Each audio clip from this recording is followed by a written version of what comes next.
بسم اللہ الرحمن الرحیم حامدا ومصلیا اما بعد۔ ہمارے صوبہ جھارکھنڈ کے ضلع دیوگھر کے ایک مسجد میں جو واقعہ پیش آیا ہے، اس نے کئی سوال ذہن میں پیدا کر دیے۔ ایک تو خود ہمارے مسلم قوم کے کہا جائے کہ ایک بے عزتی بھی ہے، اور خود جو لوگ امامت اور مؤذن کے فرائض انجام دے رہے ہیں ان کے لیے بھی یہ بے عزتی کی بات ہے میرے نظریے کے مطابق، کیونکہ کسی بھی مسئلے کا حل خودکشی نہیں،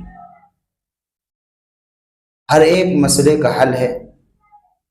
اور وہ آدمی جو امامت کے فرائض کو انجام دے رہا ہو، ان کے سامنے تو اللہ کے نبی صلی اللہ علیہ وسلم کی حدیث ہے، اور خودکشی کرنے پر کتنا سخت اس کا برا انجام ہے، کتنی سخت سزا ہے اس پر۔ اگر آدمی پڑھا لکھا آدمی اور دیندار آدمی اگر خودکشی کرے گا تو عوام کیا کرے؟ لیکن اس سے آج ہماری قوم کی بھی بے حسی اور آج علماء سے دور ہونے کا جو انجام ہو رہا ہے، اس کا بھی ایک پتہ چلتا ہے کہ لوگ کتنے بے خبر ہوتے ہیں۔ ان لوگ جن کے پیچھے ہم لوگ نماز پڑھتے ہیں، ان سے کتنے ان کے حالات کی بھی خبر نہیں لیتے۔ بہت سے لوگ وہ ہوتے ہیں جو بیچارے عزت نفس کی وجہ سے اپنی ضرورتیں لوگوں کے سامنے نہیں بیان کرتے، لیکن یہ سمجھدار آدمی کی ذمہ داری بنتی ہے کہ ان کے حال احوال کی خبر رکھے، اور کل قیامت میں پوچھا بھی جائے گا۔ ایسا نہیں ہے، جس طریقے سے امام سے پوچھا جائے گا ان کی امامت کی ذمہ داری کے بارے میں، اسی طریقے سے ان کے پیچھے پڑھنے والے نماز اور مسجد کے ذمہ داروں سے پوچھا جائے گا۔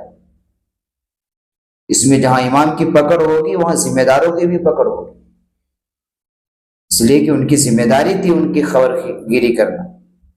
اگر وہ قرض کے بوجھ میں آ کر انہوں نے خودکشی کی ہے، ان کے بچے بھی ہیں، بیوی بھی ہیں، اس سے اندازہ لگایا جا سکتا ہے ظاہر سے ان کو کئی مہینوں سے تنخواہ نہیں دی گئی ہوگی، یا صحیح تنخواہ نہیں دی گئی ہوگی۔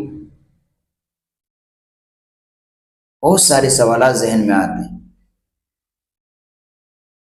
لیکن میں اپنے دوستوں سے کہوں گا جو چاہے وہ مدرسے میں کام کر رہے ہوں، چاہے وہ مسجد میں کے اندر کام کر رہے ہوں، آپ کا مقصد خدمت ہونا چاہیے۔ مسجد مدرسہ میں کام کرنے والے کا مقصد پیسہ کمانا ہمارا نہیں ہے، ہمارا مقصد خدمت ہونا چاہیے۔ آپ اخلاص کے ساتھ خدمت کریے، اللہ راستہ نکالے گا۔